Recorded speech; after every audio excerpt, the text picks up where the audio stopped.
Welcome back to the 5th episode of the Triple Play. Today we have David with Fresh Scoop Media. Thank you for coming today. Yeah, no problem. Cool. I've actually realized that we never had like a full-on like conversation like this outside I know, that's of why just I'm excited. Business. Mm-hmm. I'm excited. That's good. Yeah, it'll be too. good. I'm nervous about what you're going to ask me, but at the same time, like I'm an open book, so ask away. Well, I want to start with videography. How did you get into it? Start Fresh Scoop. Give me the lay of the land. So I have a film background. Okay. I started in high school. Oh, I've literally amazing. have only held 2 other jobs my entire life. Oh. 2 other jobs. Wow. So this would be like your third job? This would be like my third job, or just my third. And when I say job, I mean like industry. Like I've never done. So I worked at Pizza Hut in high school. Okay. Delivering and cooking pizzas. Okay. And then I worked at a printing company here in town, just like, they just printing like books and things, like little small stuff like that. And then I did work, I guess a third one, but it was only for a month at World Market for a month doing stocking after I got out of film school. Okay. But literally outside that, I've done nothing but film. Like right after high school, because I was doing it in high school, filming with friends, things like that, I went into an internship like straight from high school. Oh, amazing. It was either like, I had a choice of go to the military. Well, not had a choice, but I wanted to either go to the military or do film. And I actually was lucky enough to land an internship. So I did the internship. For me, 2008 happened like right after high school. I was, I'm 35. I'm 36 now. I'm a little bit. I was only 12 in 2008, but I remember. Yeah. So everything. Yeah. So that whole like being out of high school and then like the economy crashing kind of screwed a lot of people up, especially my age. And it was like, okay, well, what do I kind of do now? Yeah. Like no one's really hiring. So I went to film school. I was like, you know what, I'm in the internship. I don't know if it's going to turn anything full time, which is totally fine. And so I went out to film school. I moved out to LA. I kind of picked up and went out there and went to film school in LA. And I worked out there for a few years, came back here, worked here, went to Orange County, worked out there with some friends doing films. And then I came back here and landed a job at a media company here in town. They do media for the automotive industry. Okay. Interestingly enough. And so I was there for about 2 or 3 years. Went back out to Orange County for a few years doing film. Came back, got married, and just started Fresh Scoop. And that was pretty much it. So never looked back. No, not at all. I mean, and now it's like I'm so deep into it now and getting older that I was like, I don't really know what else to do. Yeah. So, yeah. And I'm not really good at anything else. Yeah. Like this is kind of what I was good at, and I saw that, and I just was like, all right, let me go and stick with it. And but I've had my hands in so many different things. Like I never was just like a videographer. It was like I was editing. I was working like a post house. I was working G&E on set. So I was working grip and electric on set, doing hands-on stuff like that with like lighting and things like that. Doing a little bit of camera work, when I was able to. So like I have my hands in kind of every aspect of filmmaking for the most part. I'd say more of like the on-set crew type stuff. Not so much the producer end, director end, things like that. That wasn't my forte. It was mostly just doing all like the onset. So, but yeah, all those skills kind of combined, and I just ended up when I worked for the automotive place. That was like my first like videographer like style job where we were working for other businesses. Yeah, and that's where I kind of got that kind of training of like that's way different than the film stuff I was doing because it was partially solo. Like we had at the time, like there was a group of 3 of us who worked, but we kind of worked separately. Like we would all do each kind of job individually. Maybe once in a while we'll work as a team on like the bigger projects. Yeah. And then when I split from there, got back into filmmaking a bit with friends, and then started doing things on my own.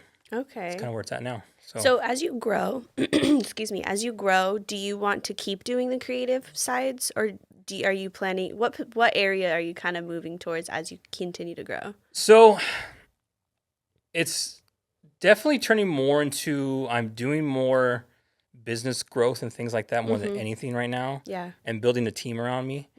A team that I know that I can help to kind of, push them in their creative endeavors and goals and stuff as well.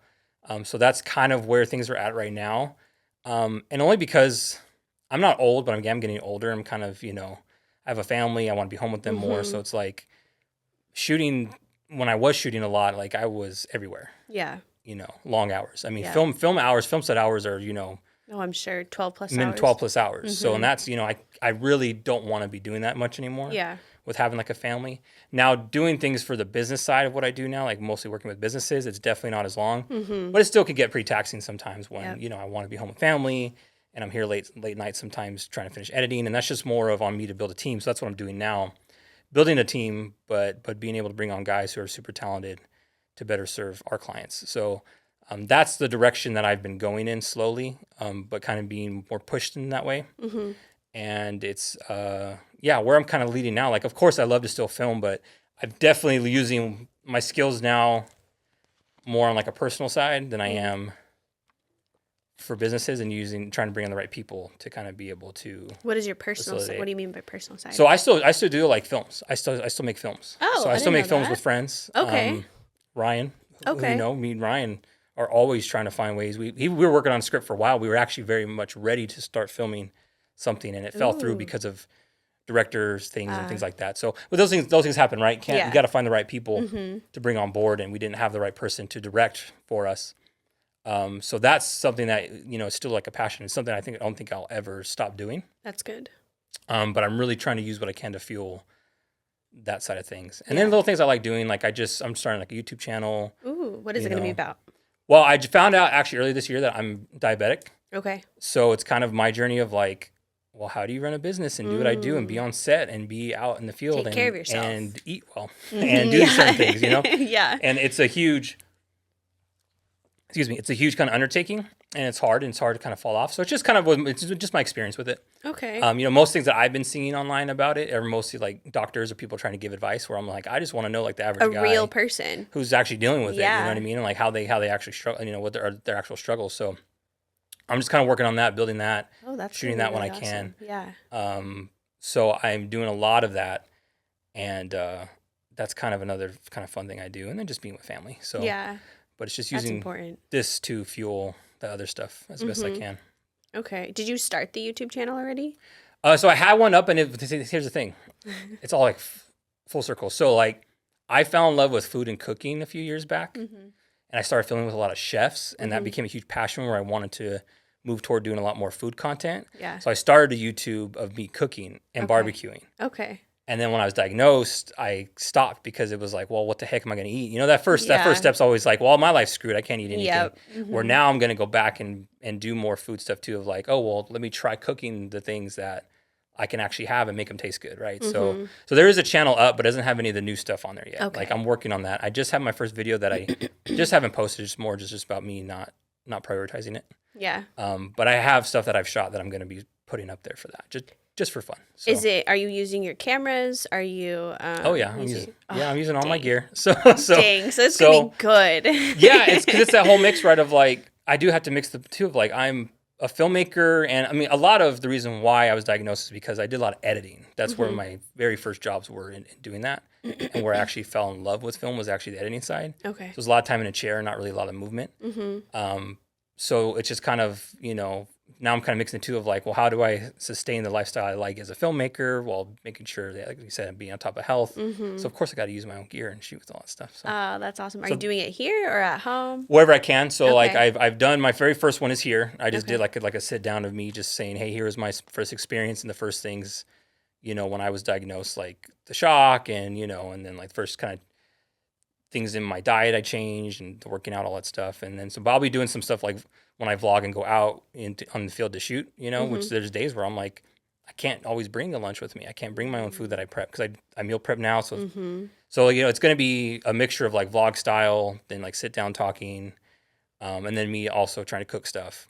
But very much more like reality based, like just more of like a vlog style type more than anything else. Not so much of a scripted or anything like that. Yeah.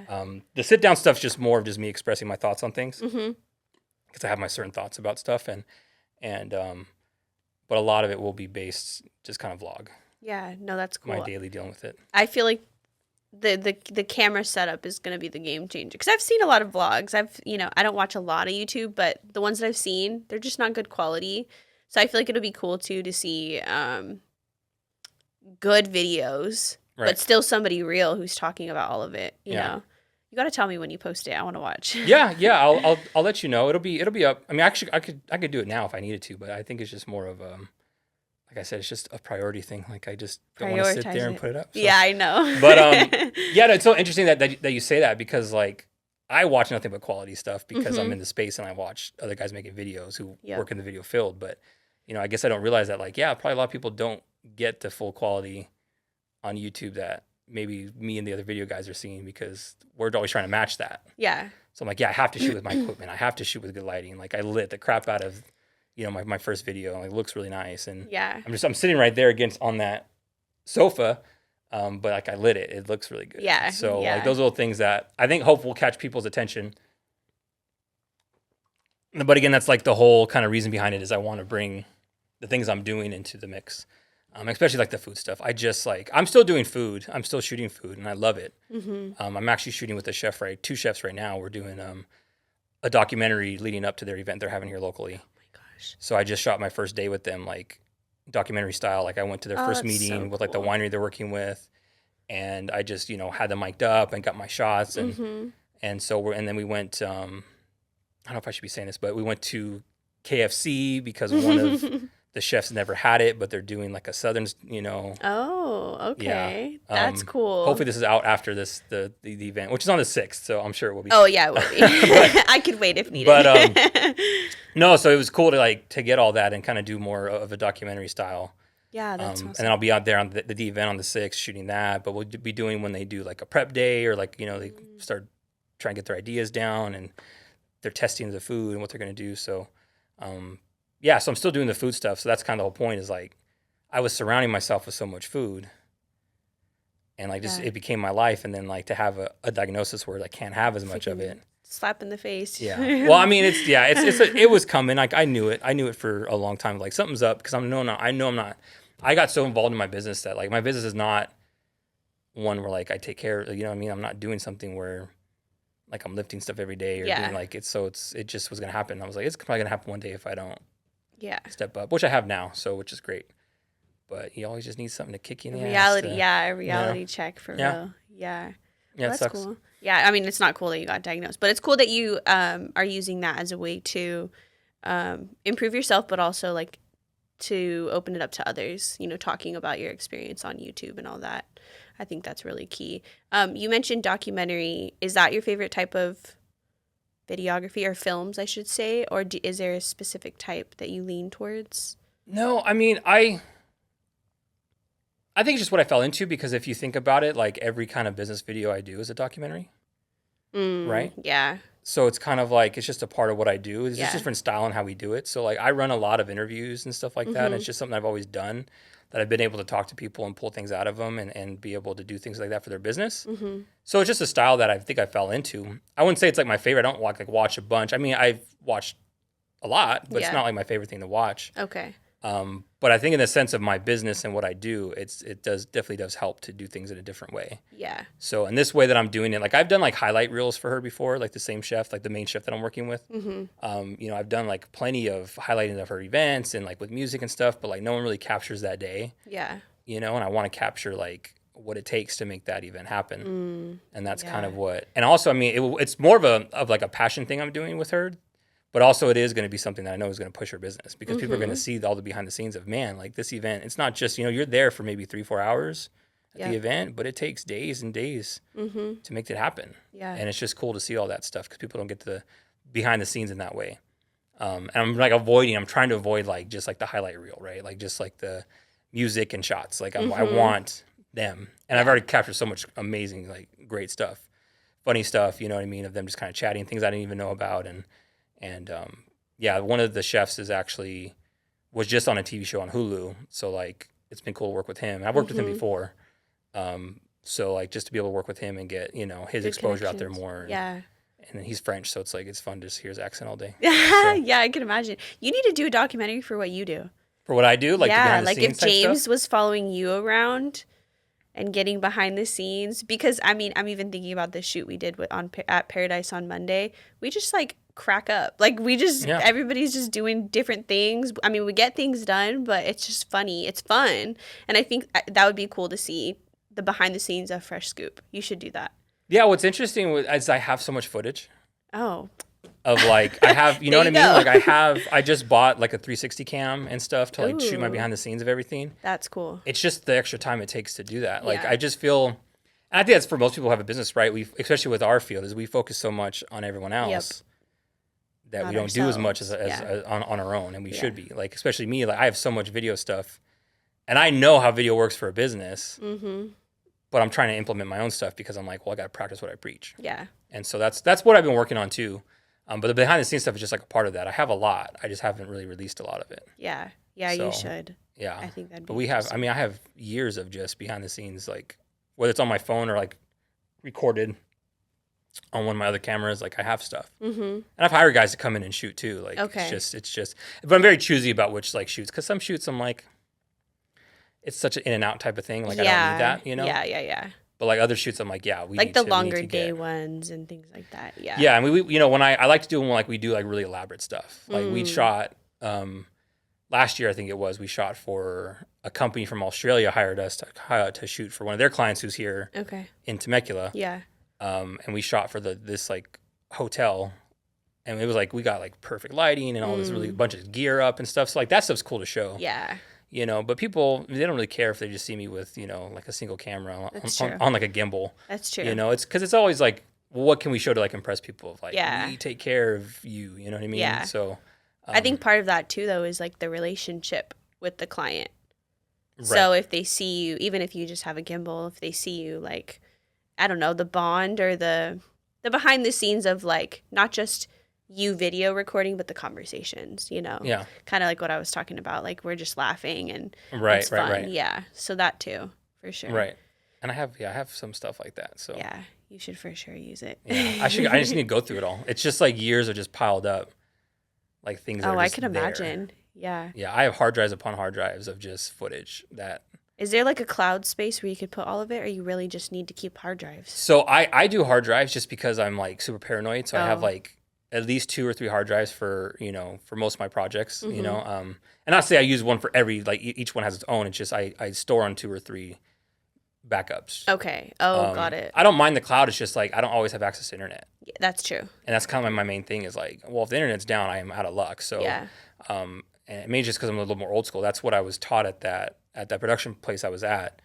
You know, we backed everything on 3, and it was Oh, we that's leave. force of habit now. Yeah, so it's just force of habit, you know. It was one at the office.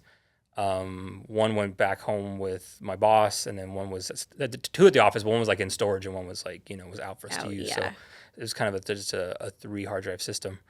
That's just habit. So Yeah, it's a habit, and I makes think it sense. works. I think it works way better than anything else I've used. Yeah, for So, sure. but I have like terabytes. I'm talking like Crazy. I could imagine after so many Yeah. years of just recording multiple businesses, like yeah.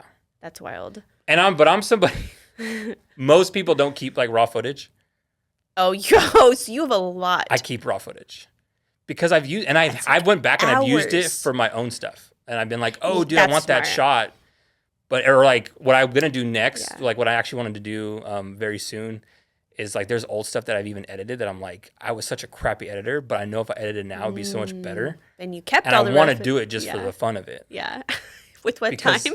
well, yeah, with what time? Well, that's what that's what point of Just what like I'm kidding. trying to create for myself is Yeah. like create that more time, and that's where the extra hands, the extra help is like helping with that because there's like, I think there's ways to market myself and do things with like doing things like that and showing, hey, this is what I used to be, this is where I'm at now, Oh, like for you know, see sure. where the skill's at.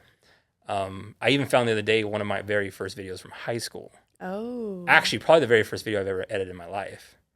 Really? And I'm hesitant to share it though. You have to. I don't know. Oh, you It's have. I'm not typically like I don't care what people think about me, Yeah. but it's embarrassing. So I need to see it at So- least. so I used to breakdance. I used to okay. breakdance in high school. Like that's Uh-huh. how I started like filming. I would film me and my friends breakdancing. So I'd make like little highlight reels, almost like a skateboarder would when they're doing like a Yeah. skateboard thing. But I do it for us in our breakdancing and put together like stupid music Compilation of like. of just all of us. Yeah, all of us. I feel like it dancing. could be like a before and after video where you show the before high school versus now. Versus now, yeah. Yeah, you should do that. But it's pretty wild, like how terrible it is. I really just don't want people to see us dancing because like we were not good. That's the only reason Like why. we were not good. At we least you got thought you better. were good. That's all that matters. That was is like you junior felt good. year, you know. By the end of our senior year out of high school, like we were way better than that. But A previous videographer I was using, we went to his birthday party a couple years ago, and his mom played the first video he ever made. He was like 6. oh, It was the that's cutest awesome. thing ever, and she's had it this whole time. So that immediately made me think of that. So I'm like, yeah, you need to share that. Yeah, I mean, I'm glad I found it. That's so 'Cause cool. I had a hard drive crash. And I only had one hard drive at the time, and it crashed with all my stuff gone. Oh. But I burned all of my old stuff onto CDs because that's what it was at the time. Like you can, So like- hearing that is crazy. Burning CDs. yeah. So I had a bunch of CDs that I just found, and lo and behold, there was a DVD that I burned Wow. all of our old footage on. And I was like, dude, the heck yeah. So like you're thanking yourself years later. You're like, yes. yeah, but it was cool to watch it. It's just we'll see if I share it. Yeah. I might not.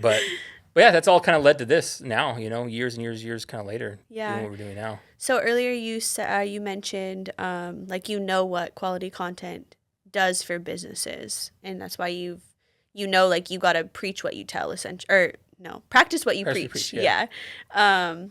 So what kind of revolving around like quality content and how you've seen it help businesses in your eyes, like what defines quality, and also how have you seen it help businesses? Well, I wouldn't even say quality alone. Mm-hmm. I think quality needs to be mixed with like it needs to be style and substance.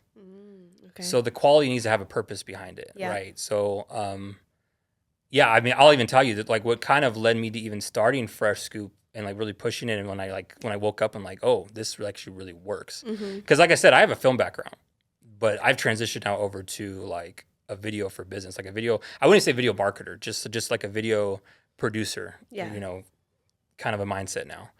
I had one client, and I still work with him to this day. We've done a lot together, but I had one client, and we shot just a series of his videos, nothing major, just a lot of really cool looking, you know, before and afters of the work that he does, and he posted them on YouTube. And I think he even said like in his first month he got like a few clients, but by like the third month, like he was racking in like 18,000 just from people watching those videos. And he would tell me like, yeah, like they'd come to me and tell me, hey, I watched your video. That's what made me come to you. Yeah. So that's when I realized, okay, videos won't work. Okay, if you do them right, but it was more of like, these aren't the most sophisticated videos, and they look really good, but are they good enough to really like make somebody want to buy? But it was more of what we were showing. It was more of the reasonings behind what we were doing, and like the purpose behind the video was to show the before and after. It was to show like what was going on, Yeah. but then it also looked good. So it's like a mix, Yeah. and that's where I realized like what videos can really do. And this is before like way before like video now being a big thing. So that's where like I think quality now is a great way to even more than anything stand out. Okay. Yeah. As a business. I have a very, very different philosophy probably than most people like that you'll hear is like, I think there's a separation between like influencers and business owners. And there's a lot of business owners who want to be influencers, but not realizing that the content you're making as an influencer is not the same content you should be making as a business. Yep. The content you should be making as a business, right, should be able to turn a viewer into a new customer. And a lot of influencer-centric content is not always going to do that. Like I don't say it won't, because the trends and stuff I do think work to a certain extent. Yep. And I think like businesses should do certain ones, but there's certain ones where I'm like, I don't know. Like for your business, it doesn't make sense. Yeah. If you're a law firm, should you be doing dancing? I don't think so. Yeah. Right. You need to be giving people information that's going to help them with their problem. Yeah. You know, but if you're more of a fun, like your brand, like your restaurant or something, it's okay to do that stuff, right? Yeah. So that's where I think quality plays a big part in. Like most people too, when they see something as like your brand, like you got to understand that the video is attached to your brand. You're giving them like really crappy content. They're going to associate your brand as being crappy and not being very good. Yep. So it's just more of a benefit for you to have that quality kind of content there to be able to, you know, to have them relate that to your brand. But then also there's a lot of, you know, psychology things that like it'll catch their attention quicker, and then you got to hold it with the actual content itself. So like get the imaging to get them in, but then make sure that what you're talking about or what you're showing is like, you know, something that's going to speak to them. Yeah. So there's like a bunch of layers with it, but quality I think goes hand in hand with other things, but there is a big impact of having good looking stuff. Yeah. So when you're hiring, if I'm a business and I'm wanting to hire a professional videography company or media company like yours, it's not going to cost the same as somebody who is fresh out of college, took a couple videography classes, is an amateur producer, videographer. You essentially have to pay for that quality, for the professionals, the experts who know what they're doing. Do you often get people or clients, businesses who are hesitant because of that? And how do you prove, sorry, a layer on top of that, No, it's how do okay. you prove the value to them? So yeah, I think there's a difficulty within my industry for sure, because it's such easy access to do what I do like now, Yep. right? With the cost of equipment, the quality of just using your phone, things like that. It's easy for someone to hop in it. So there's an expectation with that, right? And people assume that it's now, because of that, a commodity, and businesses assume that, so they feel that okay, it should be priced this way, but it's just not, because a lot of the good stuff that you can get comes with the experience. And I don't think we should be punished for being good at what we do. So Yeah. of course it's going to cost more. Yeah. But the way to kind of show that value for me is like the story I just told you. It really is showing people like what we've done for people, or what video has done for people when they put the investment into it. Because it is like an investment, and not just investment in money, but investment into your time, Your business. into your trust, and it's a big investment from somebody. Yeah. So I do feel that we're able to show that, like we're able to be like, hey, look, like here's what we've done for people. Like, and it might not always be like a monetary thing. It could be like, I always tell people what we do is we help people, save time, build stronger relationships, or save or make more money. There's different layers to that, because it's not just about that save or make money. It could be, hey, this video that we just made for you now allows you to have something that runs for your team, or someone else 24/7, where now you can not have to go and train somebody, or you not have to go explain things 20 times, and you have that extra time back to go hang out with your family, to go do something else that you love, your hobbies, your passion, do that. That's what video creates for somebody. And that's the biggest selling point for us, because we've been able to do that for people, and we've been able to show that and tell people that. So it is about really having a portfolio. I think for anybody within my industry, having a good portfolio that shows the results that you're able to do, and not just speaking results. And like I said, results for me are beyond just the views and stuff. It really is like, what have we created for this person? What have we really done for their business? On like a larger scale than that. Yeah. So I mean, that's what, and I know plenty of guys who do that too. I'm not saying we're like the only ones. Yeah. It's just that's the approach we take, and I think that's the approach most video guys, or most businesses, when they're hiring somebody who does video, need to really kind of look at. Yeah. Like, not so much, what is the video gonna look like, but like, what is the result I'm gonna get with it? And that's the first question they should be asking anybody. Yeah. So essentially that's the ROI. Yeah, and if you're a good company, you're gonna know how to show it, and if if you're a business that's hesitant because of that, like, it's just asking those questions. You just got to ask the right kind of questions to whoever you're hiring on, and that's on the business that they don't really know what to ask, and that's not their fault. You know what I mean? So if someone watches something like this, then now just ask when you bring on someone for your team, or someone you want to hire, just ask them the right things to learn. If this is really going to be like a benefit. Yeah. But that's how we kind of deal with it, and because it is like, we get undercut a lot by a lot of people. And at the same time, like, I know we're expensive, but we're not the most expensive. But we do back up how much, we do cost by the value in which we give, and we can show it. So yeah, kind of simple as that. I feel like it's similar for us too. Well, in general, I feel like it's about serving others. I try to look at this in everything that I do, even my friendships. It's like I want to better people's lives in general, as a friend, whether it's in business. I have so many people who reach out to me just for, like, as a resource, questions about anything, because that's just who I am. And I feel like it's kind of what I was talking about with Caitlin in the last episode, is giving that, emulating those values, because people are going to know that that's what they're going to get to experience with you and your business. I get referrals and I get hired because people know me as a person. And I feel like it's the same thing. Like, your passion for it and your results reflect that. And then also when people meet you, they're like, oh, yeah. Yeah, we're going to hire him. Well, I mean, yeah, I like, I'm not the best shooter. I don't like. You don't think so? No.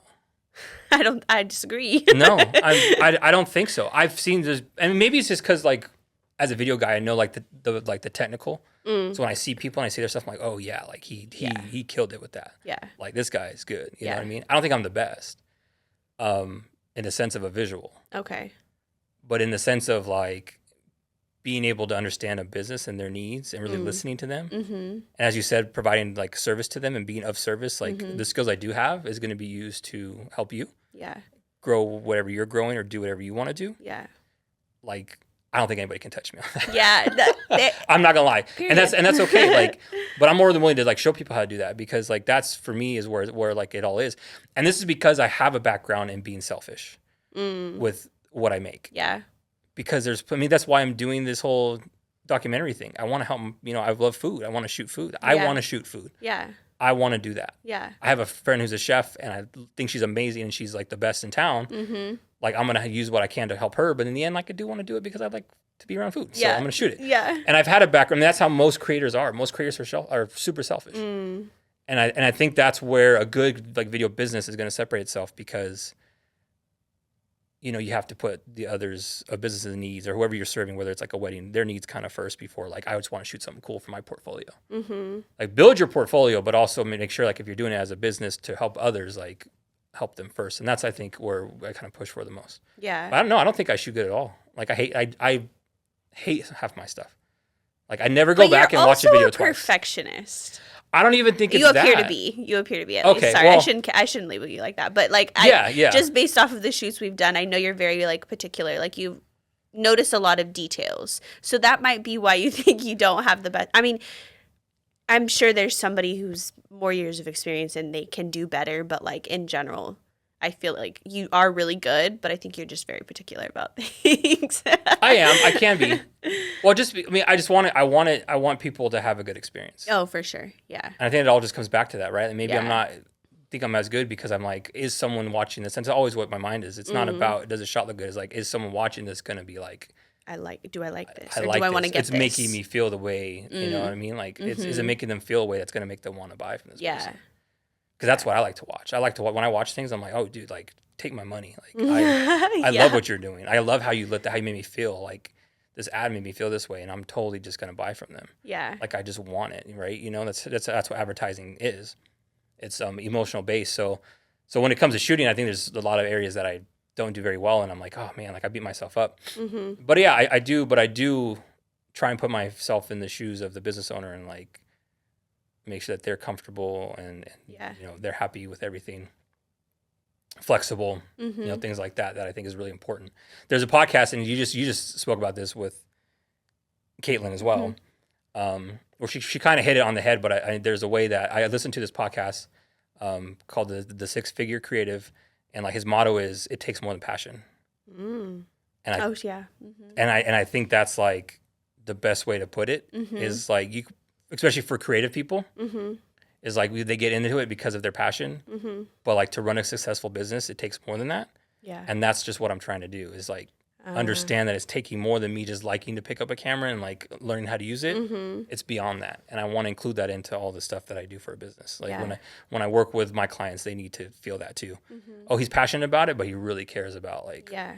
what happens with us. Yeah. So And even playing off of like what your talents are and what your weaknesses are, and just like we were talking about delegating, building the team to take on those things so that you can focus on the other parts. yeah. It's just a puzzle. Yeah. It's a puzzle. I mentioned a podcast that I listened to where he was talking about, growing a business and the different stages and finding a balance between working in your business versus on your business. And I feel like you have a good balance going because you're in the field, and then you're also, like you mentioned, trying to build the team to continue to grow. Yeah. Well, I think so. What's happened with me is like, and I think it happens to probably everybody. Like it's gonna happen at some point. Is you can only go so far with just doing it all. Oh, And it's not even like realizing it. It's not even like I just one day was like, oh, you know what? I should just hire somebody else. It was like, oh no, I have to hire somebody else because I'm at the point where I can't do anymore. Where I'm working here. I mean, there was a night where I slept here on the floor because I was like, I told my wife I was like, I got to get both of these done by tomorrow. Yeah. Like I don't want to leave here, go home, which I'm not far, but go Yeah. home, sleep, wake up, come back here. I was like, I'm just going to get up, Grind. sleep for like 3 or 4 hours and get up and then just work because that's, but that's when I started realizing, okay, I can't do that anymore. Yeah. So I actually had someone in here earlier doing their podcast and they said it themselves too, exact same thing of I had to learn how to fire myself. Ooh, that's a good one. Yeah. Like I have to fire. Then it's like, oh, that's like perfect. Yeah. Man, I need to fire myself right now. I need to fire myself. Yeah. Right. Like I need to stop doing those things. I got to fire myself in that area. And they were talking about like bookkeeping, like, you know what I mean? Like I don't do that anymore either. Like I have somebody who does that for me because I was like, no, there's no way. Yep. Like I'm going to be able to do this too. So, yeah. but what's difficult, and I will say this is like, California is like, I love California. I know a lot of people hate on it. Okay, I don't want to get there with anything like that. I love California because I was raised here. My family's here. It's just, I'm West Coast all the way. That's just me. But I do hate some of the things that happen. And one of the big things that happened for me personally was, or I think for our industry, was the whole thing with like the 1099s.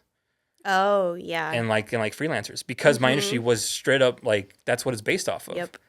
Like I hire other guys to shoot. I hire other people to edit. So same.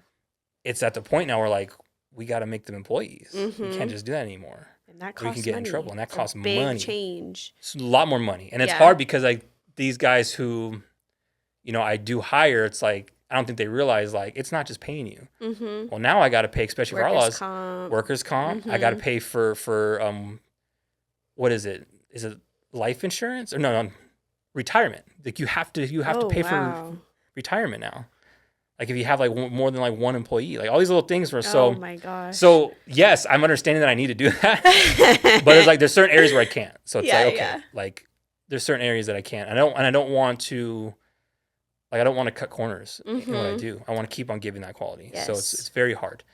But yeah, so I don't have that balance. Like I know it seems that way, but I'm trying. But I'm working towards it, and that's kind of what's happening right now, right? Yeah. But then I'm also trying to find services that I can still give people really good content. Without them having to spend too much and without me having to put too much time into it. So it's like really trying to be more of like a strategy. Yeah. We're sitting in it right now. Yeah. So this is the way for me to do it. But one of the ways. Yeah, that's a good point.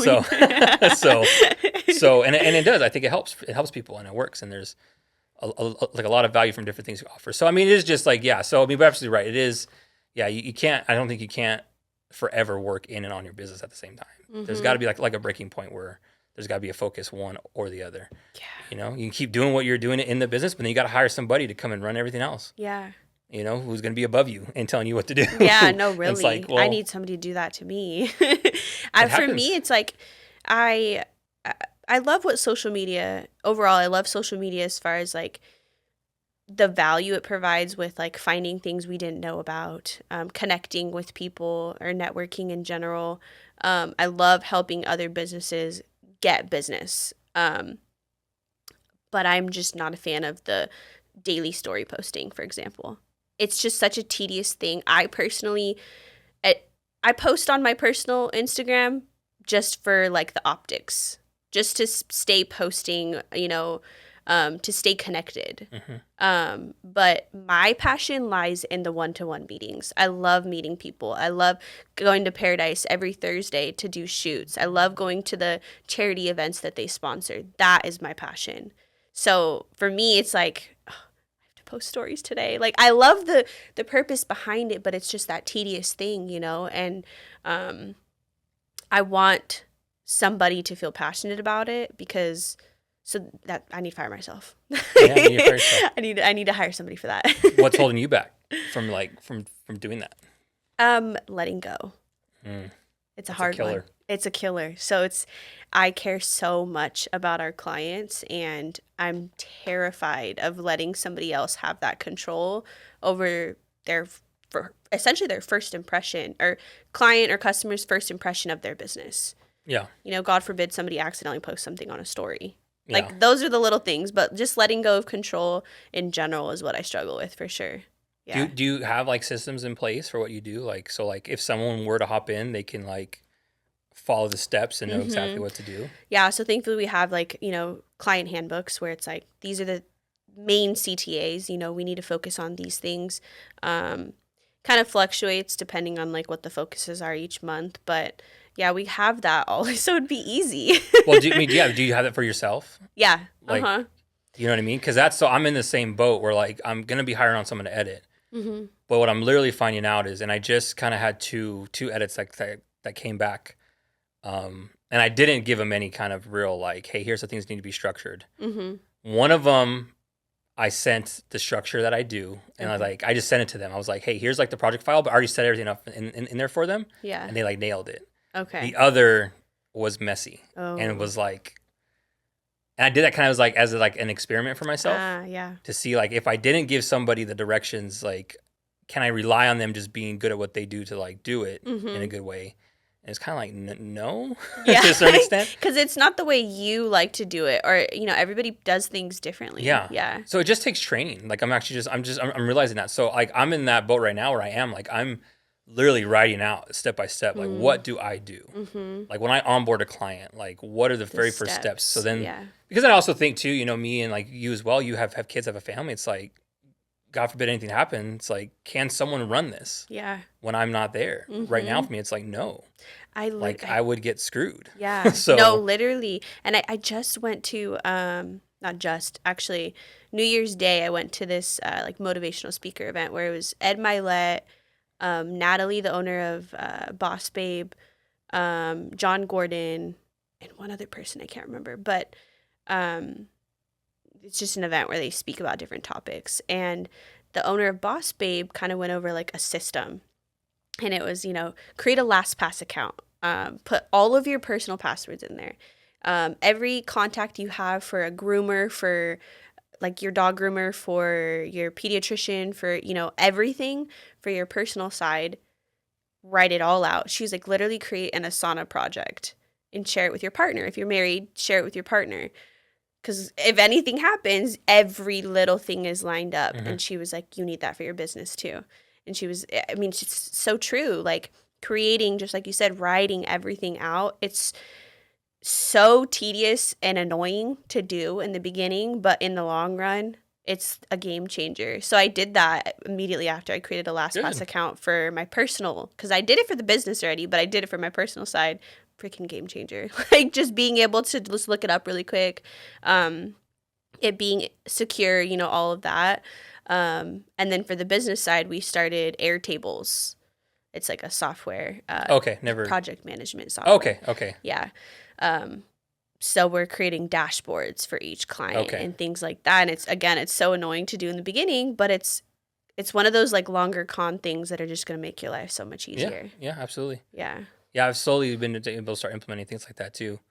But that's just a part of like the business growth. That's a part of just letting go. Yeah, it As is. if you get that down, it's easier. I'm not going to say everyone's going to be perfect. Mm-hmm. I was not the perfect employee when I was working for other people Yeah. because I wanted things done my way and I hated doing it their way. And I'm like, Yeah. I'm scared to get someone like me now that I'm like the owner, right? Yeah. But now I see the importance of things like that, just to have the systems in place too.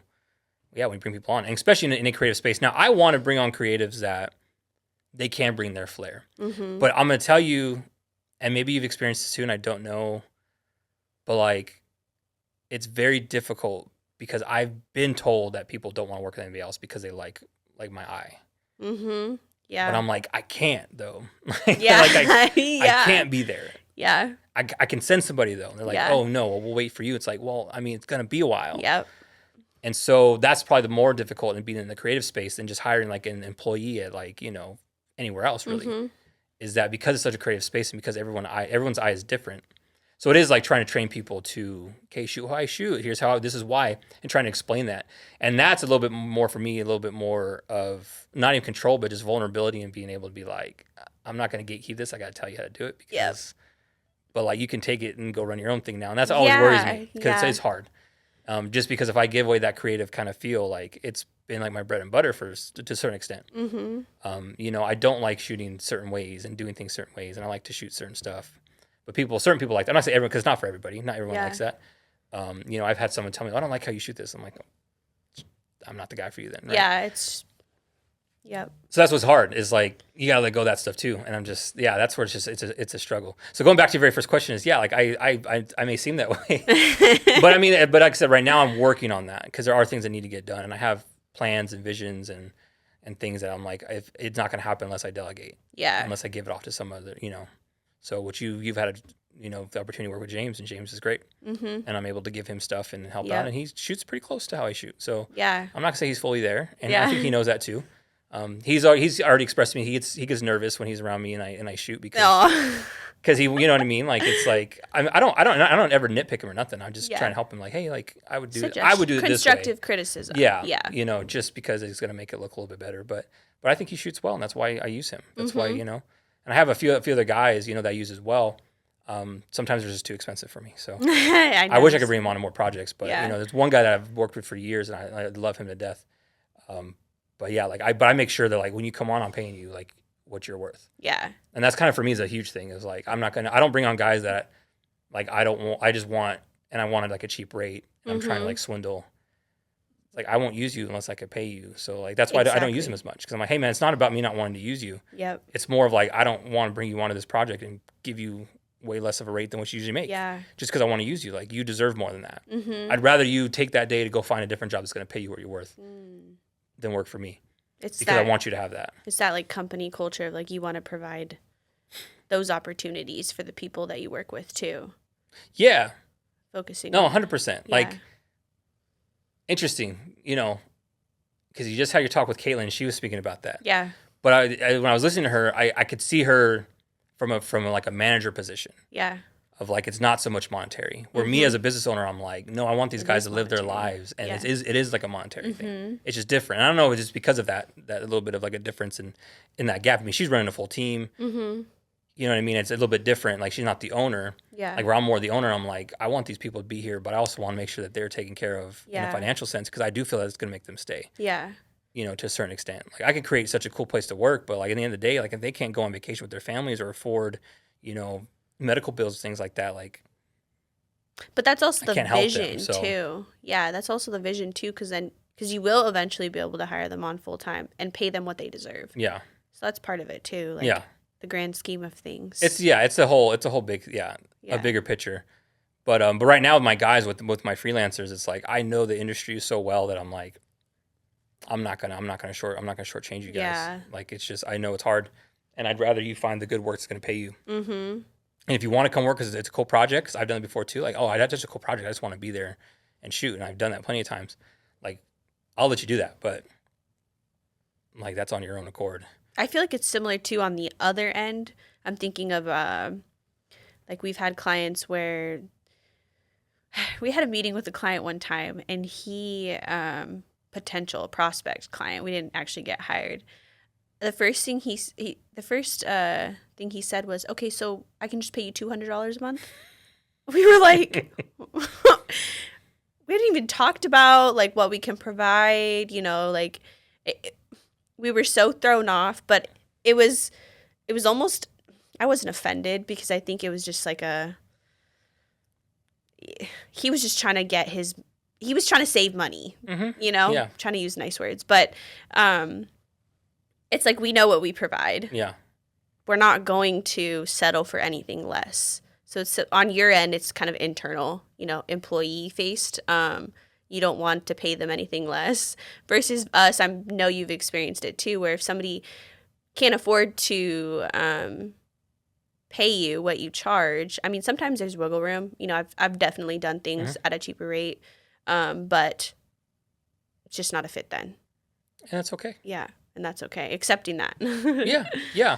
I mean, you have to accept that as a business, and they have to accept that as their business. Like, I don't see anything wrong. That's happened plenty of times. Like, and it's, I've turned down, I think a few years ago, like I turned down more work than I ever brought in because it was more of like, I'm just not a good fit. And I'm kind of getting to that point right now where it's kind of like, I don't know if I'm a good fit. Yeah. You know what I mean? And I put things in my systems and what I have to kind of weed out a lot of that too. Like I just had someone who reached out to me and I typically like when someone like you like who reaches out and I know it'd be more of like a working relationship, I'll be like, I'll skip some of the things that I usually do with most people. Okay. But sometimes, most of the time I ask people, hey, go to my website, my forum's there. Okay. Because it's my first line of defense of learning, are we the best fit for you?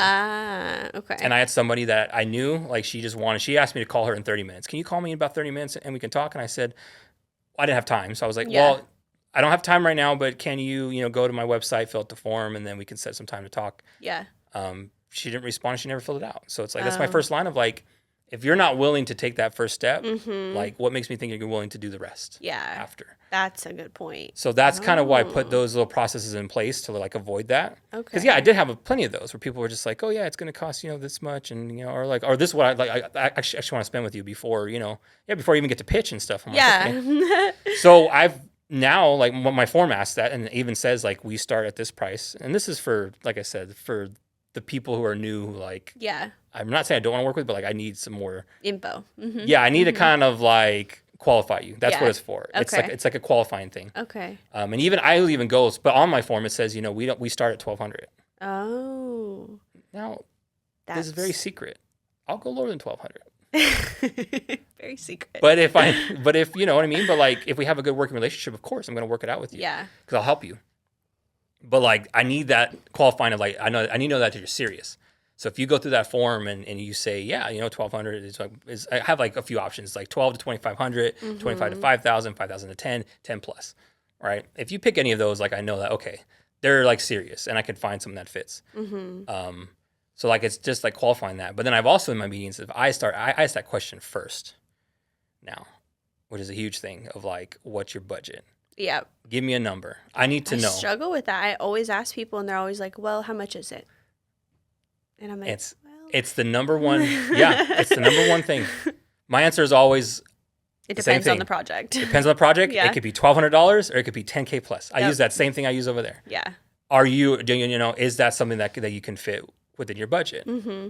You know, if usually they say, oh, you have 400, 500, I'll be okay. Well, let's hear what you have on your mind of what you want done, and I'll let you know. Most of the time, it's a no. Yeah. You know, but I will hear people out. But like I already know at that point, it's like.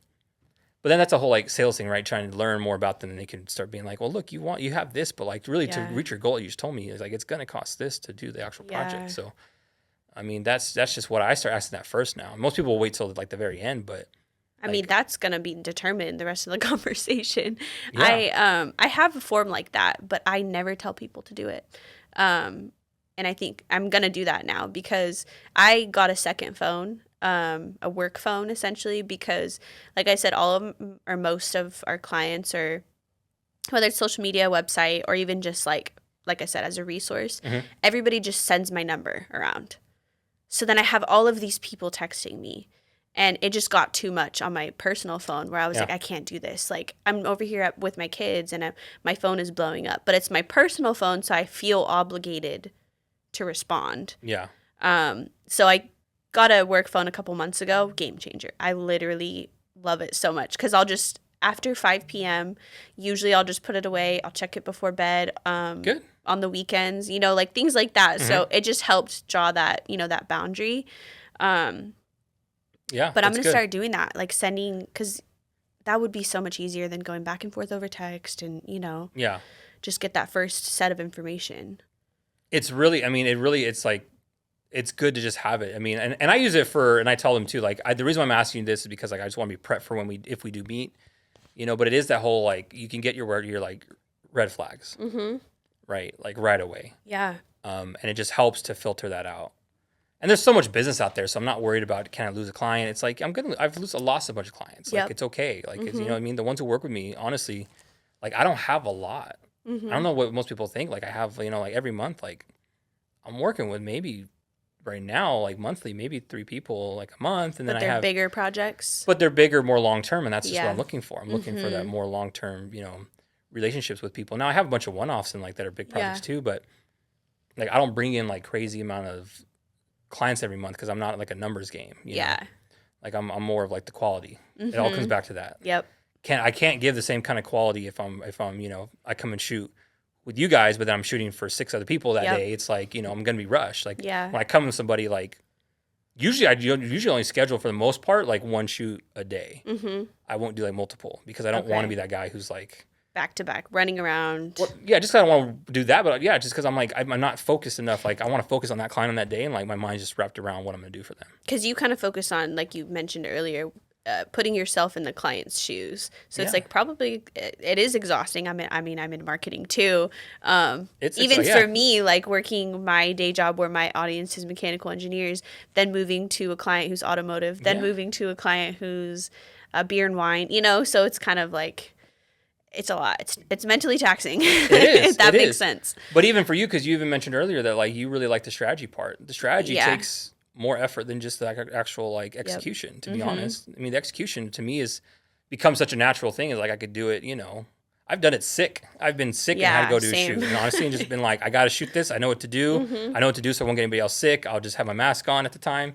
And just, you know what I mean, and do my thing. And I mean, yeah, I've been at a few. I just kind of realized that I've been at a few shoots where I was like super sick, Oh my gosh. but I've done it, right? Yeah. Because it's natural and it just was like I knew what needed to be done. Mm-hmm. But the strategy part and like trying to figure out like, okay, it's like, is this like how can we kind of make this work for a client? Like Yeah. just the whole thought process of sitting down and trying to think of the new ways to do it Mm-hmm. and that stuff takes a lot out of you. And you just, you know, so I want to focus on that one Mm-hmm. because, you know, my mind's everywhere. Yeah. So it's like I need to sit down and just be like, okay, Yeah. just the one. Because if I start going to this, I'm going to go too much back and forth. And then like they're both just going to kind of fall off and not be as good as they could Yeah. be if I just like focus. So Yeah. that's why I do that. But the whole qualifying thing is like a huge part for me. Has been a really huge part. And I never used to do that. I would take on everybody. And that always Yeah. hurt me, you know. And I know guys right now who take on everybody because they need the money. Mm-hmm. And I've been like that too, you know. Yeah. Excuse me, scarcity mindset and like, oh, I need to find the job, I need to find the cash, so I'm just gonna go and like, you know, take on any kind of job, and then they're always the worst. Oh my gosh. Ask for the most, and it's like, Yeah. it's That's like, a well, whole pay other me more, conversation. like, Yeah. and I can like really, I can service you better if you just give me the cash to do so, Yeah. and you know, and hopefully in the end, it's gonna make you back even more. So, Mm-hmm. but qualifying leads is like huge. Oh, so, man. but it's all part That's of my my- quality thing. Mhm. So That's a good point. Like Yeah. finding those people that meet your qualifying guidelines, I guess, or leads, like you said, or clients. Did you kind of create a checklist or envision in your head who your ideal client is, and then from that you know, based off of people you talk to, meetings you have, you go back to that, or is it just kind of situation based? it's kind of situation based. Okay. Yeah. Yeah, I don't really have. I mean, I have like ideal clients. It's just, I mean, I have, you know, certain Industries maybe? parameters. No, because I don't even have industries. Like I'll work with anybody. Okay. I've worked with everybody. Okay. Okay. Like I have. I've done. Yeah. I've done so many different things. I've had like an awesome time working with everybody. Yeah. You know, like I can't work into one specific. Here's my reason why, and it comes back to the whole service thing. And maybe some people they don't get it, but I mean, for me, like it works. It's like if I'm working like real estate, so I do work with a few agents. I work with like 3 or 4 right now. I Mhm. don't work a lot, but if I were to work with like 10 or 20 with what I do, the Mhm. marketing end, and then all their stuff's looking the same, Yeah. I was just having this conversation. who am I helping? Mm-hmm. Because they're supposed to be competing against each other and supposed to be helping the business. Yeah. So like I only work with a few. Like I probably won't even bring on any more. Mhm. And there's a few who reach out to me. Maybe I'll bring on like 1 or 2, but like I don't want to work in just real estate because of that reason. I don't want to work within, you know, just like wineries or something, right? Like I don't Mhm. want to be the guy out in like all the wineries, because if all my stuff is the same for each and every one of them, like how am I helping that business to bring in the customers when it all looks the same? We even with car dealerships, we're not working with that. We've had meetings with other dealerships in Temecula, but How do you help the other ones? I mean, how do you, yeah, if you're doing all of them, if you're doing the whole row, it's on the same street. yeah, like how, and you're doing the same Different thing, city is better. right? So like, and I feel I could charge more for being in that kind of specialty of like, hey, Yeah. like I'm gonna just work for you or work for a handful. Like you pay me a little bit more money, Yeah. like I'll be your guy. Yeah.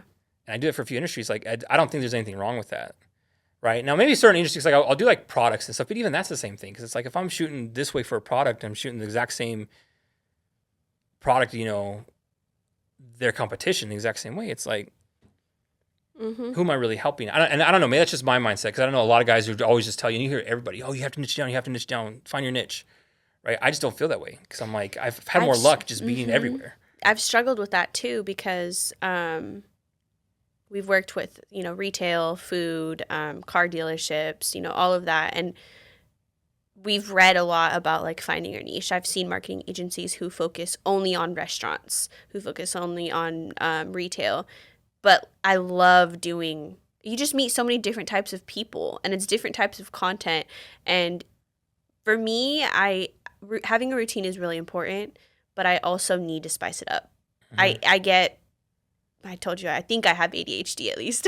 Like I really need to kind of do different things. So I'm in the same boat where I don't want a niche. Like I want to kind of do everything. Yeah. But is that realistic? Do you? I've been able to survive doing it that way for the past 5 years, and every year has been, I've made more every year. That's true. And there are certain kind of niches that I'm in that like I do, I do a few, like I said, but I don't feel like that needs to be my only niche. And you're absolutely right, is like I would get too bored. Yeah. Just doing the one thing. And I was doing like listing videos for a while, and it was bored the crap out of me. It became a job. Yeah.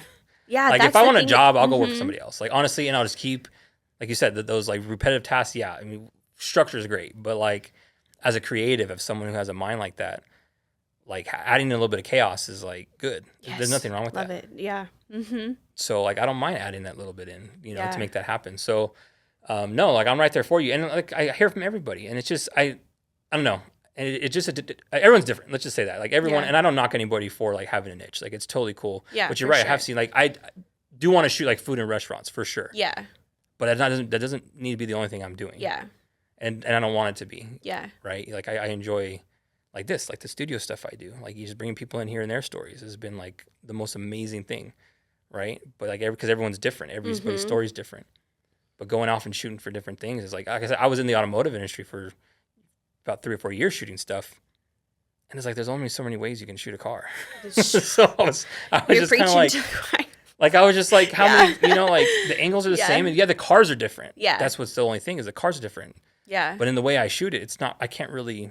There's only a certain amount of times you can get that steering wheel. Yeah. Yeah. And food stuff might one day get really boring to me. Yeah. I'm not there yet. But it's kind of the same thing, right? It's like but I enjoy like, okay, I get to go shoot film. Like next week, Monday, I'm shooting with a chef, Yeah. Tuesday, I'm shooting with the realtor. See, right? That's nice. A good variety. Yeah. Friday, shooting some other stuff. I mean, it's just a variety of things, and I don't mind that. Mm-hmm. And it just hones my skills because I feel like I can go in any business and like pinpoint like what kind of videos are going to help you the best. Yeah. Even if I take from like what this industry's doing, that's why I think the one thing that hurts a lot of people is like a lot of the concepts and stuff that I think implement in my business now, like I've taken from other industries. Like it doesn't have to do with my industry, right? Like it doesn't have to do with like video and like apply that. So I like doing that for other businesses of like, oh, this video worked really cool for them. Like it might actually work really cool with you. Yeah. What were you doing? I don't know. Have you heard people say, I can't remember the phrase, so I'm not even going to try, but it's about like focusing on one thing and mastering it versus trying to do all things. It's like the master of. The master of one is the master of. I know it. It's in my head. Yeah, I know it. I can't think of it fully.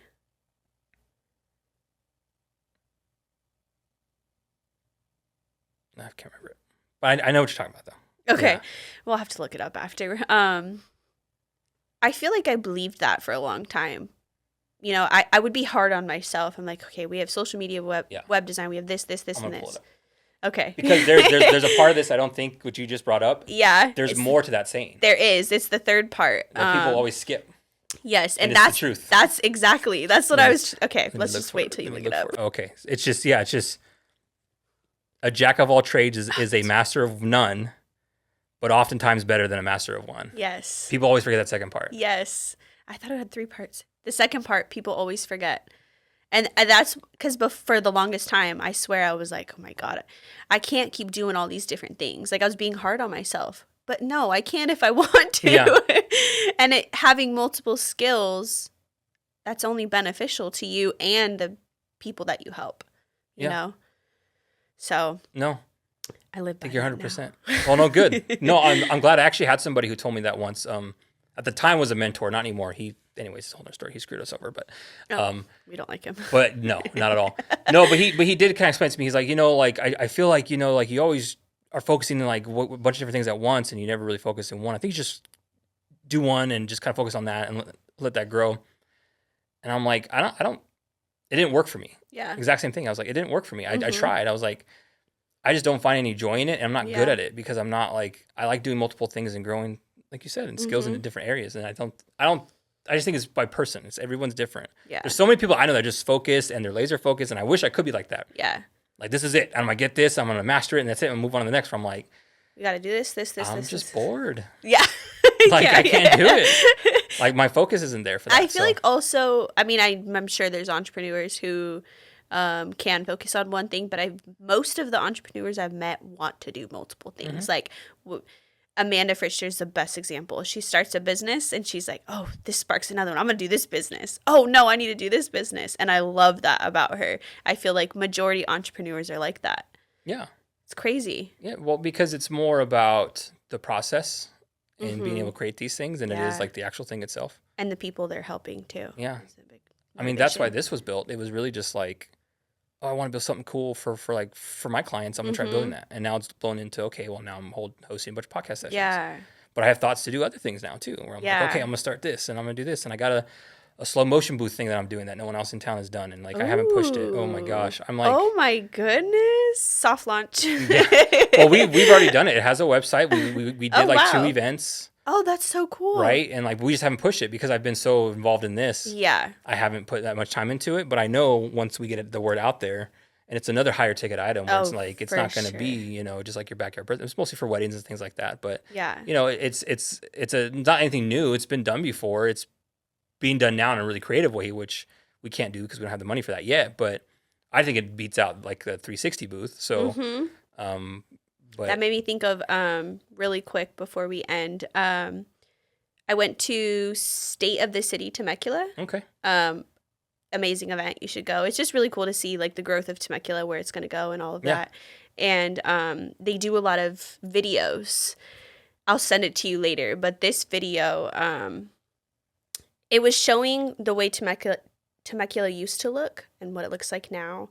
The transitions, the creativity of it. I mean, the women in it were dressed like the time that. Oh my God! It was just the most beautiful video. That's Afterwards, awesome. me and Kate, I went with Caitlin, and we were walking around like we need to know who made this video. And then, sure enough, Temecula, the city of Temecula or Chamber, I can't remember who, posted it and tagged the videographer.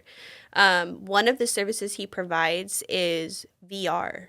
I don't know how or what it is, but maybe that's something else you could think about. That was my whole point, was kind of VR. Mention that. Yeah. He sent me a website, but I thought that was interesting. I don't know. Okay. But something. Interesting. Yeah. Yeah.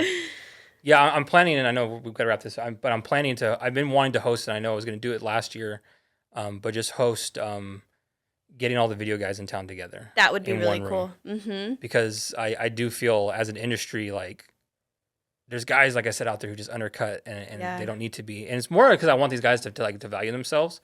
So I think if we get in a room and have really good, like, there's every industry, I think, like, there's realtors all get together, you know, all like the loan people get together, the lawyers get together, like they all get together. But like, why is the industry? I mean, it's just my film background of like knowing that this industry only, like, you're only really going to be good at this is if you do it with other people. Mm-hmm. And there's unfortunately a lot of video guys who pick up a camera and like they've never done that, because they learn on YouTube University, and you know, and then they don't know like collaborating with others is like the best way to grow your business. You guys need mentors too. So yeah. But so I'm hoping to host something like that for the guys here in town. Yeah, that would be really cool. And girls, because there are a few girls here who shoot. Yeah, I know a couple. Yeah, majority are men though. Mostly men. Yeah, but I mean, there's amazing drone videographer that I work with in town that I like. Is I love her. New Ariel? New Ariel. I just met her. She's so sweet. She's amazing. Yeah. I was so excited about her free footage, but I feel like we need to have more episodes. There's too much. We should. There's too much. Thank you for coming today. I appreciate you. Absolutely.